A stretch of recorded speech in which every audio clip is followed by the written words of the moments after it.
A partir de agora, vamos conversar com o vice-governador do estado de São Paulo, Felício Ramute, que sempre nos atende aqui, até para falar do trabalho realizado na região que ficou conhecida como Cracolândia, porque tivemos a revelação, a informação, enfim, a fala do governador do estado, Tarcísio de Freitas, anunciando o fim da Cracolândia no centro. Vice-governador, bom dia, obrigada por nos atender. É o fim mesmo ou houve espalhamento da Cracolândia?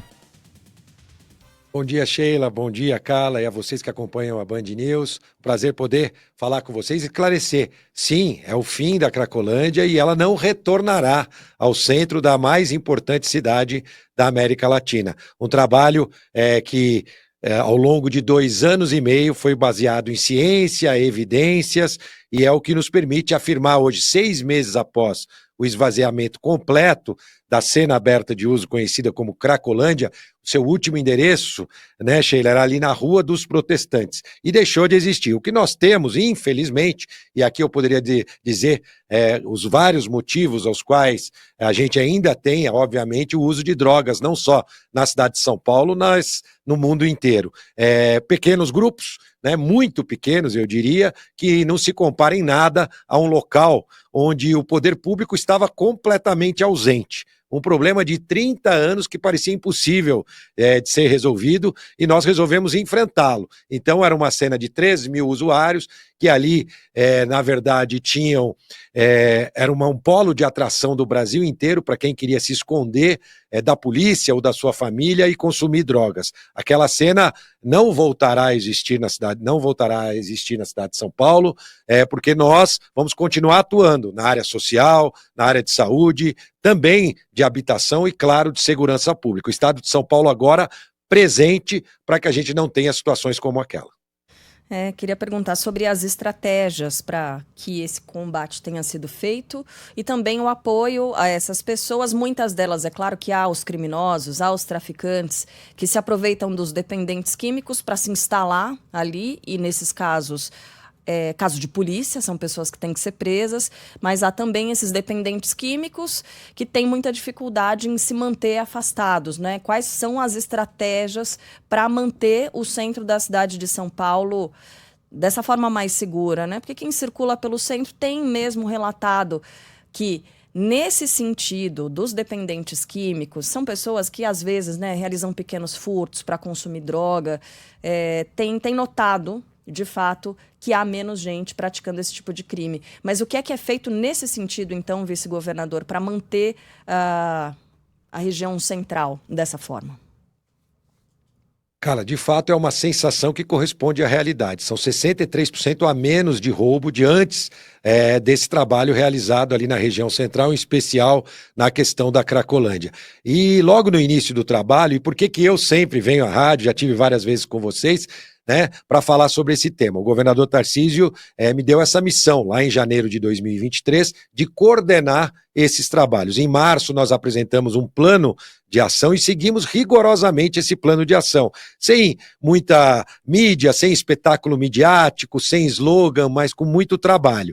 Primeiro, deixando claro a separação entre o usuário e o traficante. Criamos o Hub de Cuidado com Crack e Outras Drogas. 28 mil internações, sejam elas em hospitais especializados ou acolhimentos em comunidades terapêuticas. Criamos 40 casas terapêuticas, que não existiam no estado de São Paulo, também para acolher os usuários. E fomos duro com o crime organizado. Nós tivemos a Operação Saúde e Dignidade em parceria com o Ministério Público, fechamos pensões, fechamos ferros velhos que serviam para o ecossistema do crime e também atuamos na favela do Moinho, dando dignidade para aquelas pessoas de bem, a grande maioria das pessoas de bem que moravam ali, que agora tem uma casa para cuidar do seu futuro e da sua família, e prendemos, né, os principais traficantes ali, Léo do Moinho, parentes do Léo do Moinho, que atuavam também na região central. Então, um trabalho contra o ecossistema do crime e principalmente separando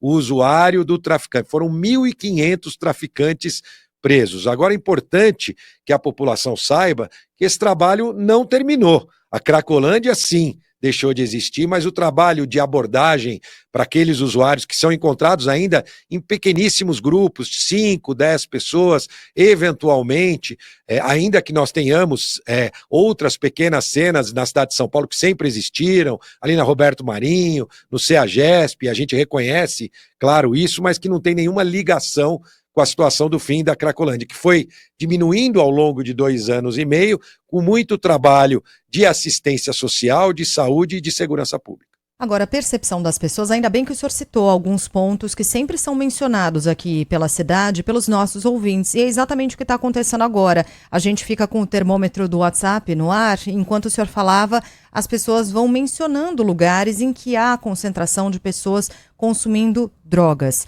A estratégia a partir de agora é, além de, evidentemente, não permitir que a Cracolândia volte a existir nos moldes do que a gente viu no centro, que eles não voltem a se reunir, mas também é trabalhar individualmente cada um desses espaços onde hoje há essas concentrações de pessoas consumindo drogas?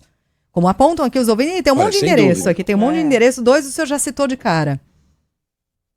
Sim, a gente tem conhecimento, como eu disse, com muita ciência e evidência. Esse trabalho todo é baseado nisso, por isso que diferente de outras ocasiões, que logo que houve o esvaziamento, já se anunciou o fim da Cracolândia, nós deixamos para fazer isso depois de um monitoramento de 6 meses. Para vocês terem uma ideia, nesses pontos que sempre existiram, né, e que também precisam, óbvio, da atuação da prefeitura e do governo do estado, né, a gente faz esse monitoramento. 8% das pessoas que nós encontramos hoje têm algum vínculo com aquela cena que existia ali na Rua dos Protestantes, porque nós qualificamos, temos identificação daqueles e desses novos pequenos grupos que já existiam e que agora também têm o mesmo trabalho que foi executado ali na Rua dos Protestantes, sendo feito também para essa população. Mas é importante a gente separar. A gente tem a população em situação de rua. Esses dias, por exemplo, eu recebi imagens ali da Barra Funda, na frente ali do terminal, próximo do terminal, ao lado do Memorial da América Latina.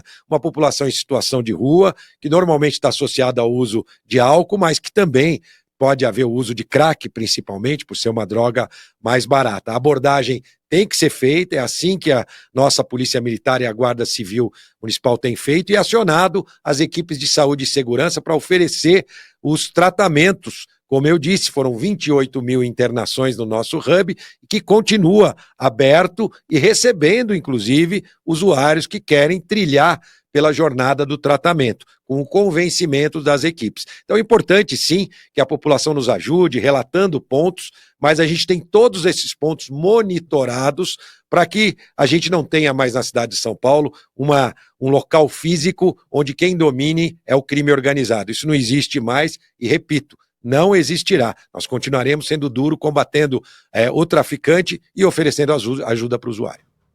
Bem, o senhor citou a população e é o que a gente percebe aqui, que quando a gente aborda esse tema da Cracolândia e do talvez fim, a gente torce para que sim, né, que seja o fim da Cracolândia, os nossos ouvintes se manifestam, participam demais, mandam muitas mensagens.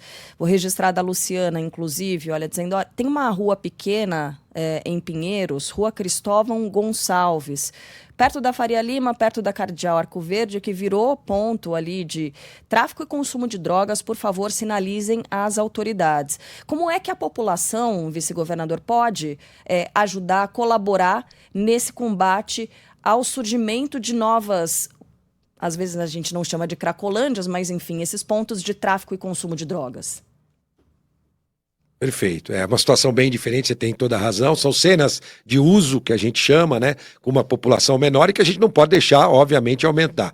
Via de regra, isso acontece porque eles se reúnem perto de um local onde existe a disponibilidade da droga. Por isso é importante que a população participe no Disque Denúncia, ligando para 190, apontando esse local de consumo de drogas para que a gente possa atuar do ponto de vista da segurança pública. Eles são muito ágeis, né, a distribuição de drogas, você descobre um ponto de distribuição, fecha esse ponto, rapidamente o crime consegue trazer novas opções e, por incrível que pareça, a comunicação com o usuário é muito eficiente. Talvez até mais eficiente do que a gente com a população, porque rapidamente eles conseguem descobrir um novo ponto que está fornecendo quantidade de droga. E hoje, vale lembrar, né, a legislação também faz com que aquele que for pego com uma pequena quantidade seja enquadrado como usuário e não como traficante. E aí o traficante acaba usando uma pessoa que vai levando pequenas quantidades de droga, às vezes armazena numa pensão, num local escondido e vai fazendo esse abastecimento paulatino. Então é importante que a população nos ajude também, através do 90, o sigilo vai ser garantido para que a gente possa também atuar, como é um trabalho constante das nossas forças de segurança. Bom, para quem está acompanhando pelo YouTube, observa a imagem do vice-governador Felício Ramute, num ambiente em que a gente se habituou, né, em ser utilizado por autoridades do governo do estado para conceder entrevistas, né? Tem ali a agência SP, é como se fosse um cenário de podcast, né? Então padronizou, a gente assiste a essas entrevistas. Eu queria perguntar, vice-governador, onde é que fica esse ponto específico, essa sala de podcast aí do governo do estado, mas isso usando como gancho para a minha próxima pergunta, que é a seguinte: como é que está a mudança do governo do estado, da sede do governo para o centro da capital paulista? Porque isso tem relação direta, né, aqui com o nosso tema da Cracolândia, na região central. Então, onde é que o senhor está agora e como é que está esse processo de mudança para o Centrão? Sem dúvida, Carla. Essa aqui é a nossa equipe de comunicação, criou esse espaço para que a gente pudesse ter a tranquilidade de falar com a imprensa.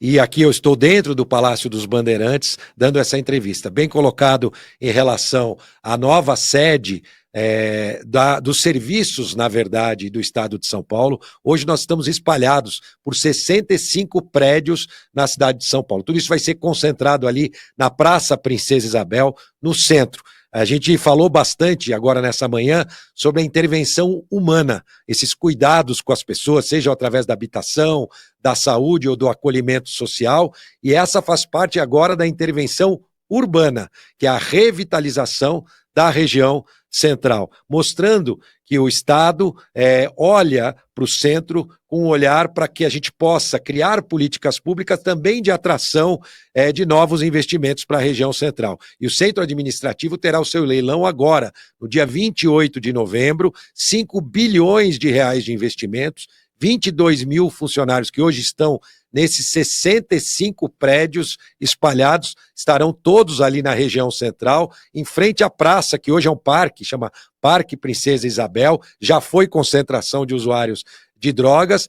Ali a gente tem também o terminal urbano de ônibus, que será transferido dali. Nós vamos ter outro tipo de serviço para atender a população que usa os ônibus ali na região central. Tudo isso está sendo feito em sinergia também com a prefeitura, e lá no fundo dessa esplanada, vamos chamar assim, tem o Palácio dos Campos Elíseos, que era a antiga sede do governo do estado de São Paulo, antes de vir aqui para o Palácio dos Bandeirantes. Ele retoma também este papel. Então, no dia 28 é o leilão, a partir daí, em 3 anos, a gente começa a receber os primeiros prédios e as transferências dos nossos servidores, e em 5 anos nós teremos todo o serviço de todas as secretarias que hoje estão espalhadas pela cidade, concentradas na região central. Mas o que a gente vê também é que várias iniciativas de empreendedores e também do poder público na região central. A Associação Comercial, a quem eu tenho sempre contato, já tem me dito que a gente vive um bom ciclo de abertura de novas empresas na região central, justamente por conta desse trabalho feito pelo governo do estado em parceria com a prefeitura. Felício Ramute, vice-governador de São Paulo, obrigada pela entrevista mais uma vez. Até uma próxima. Eu que agradeço a oportunidade, que Deus abençoe a todos e um bom dia.